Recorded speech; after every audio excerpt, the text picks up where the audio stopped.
Aya брендинг одоо костюм үйлдвэрлэдэг Монголд анх удаа англи стандартын костюм үйлдвэрлэж байгаа компани тэргэл байна. Тэгээд бидний хувьд яхаа баялаг бүтээгч нэвтрүүлэг гарснаас хойш зүгээр л хотоос улаат нэлээд доотлогоодтай тэгээд хүмүүс нэлээд сан бас таригдчихж байгаа. Тэгээд цар тахлын нөхцөлтэй холбоотой бас хөдөлгөөд байсан гэсэн энэ нэр бол аюул сан тийм болж гисэн ийм нэвтрүүлэг болсон байна. Тэгээд баялаг бүтээгчдийн энэ яг холбооны хувьд бол аюул олон дэмжлүүдийн тухай сая өдөр хоорондоо ярилцлаа. Тэгээд дараагийн уулзалтуудаар ирэх үед бол хамтарч яаж илүү хүчний нэмэгдүүлэх тухай.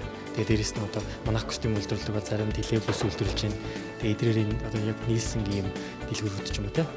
Ийм одоо төрөл бүрийн хамтын ажиллагаа хийх гэдэг сайн ярилцлаа.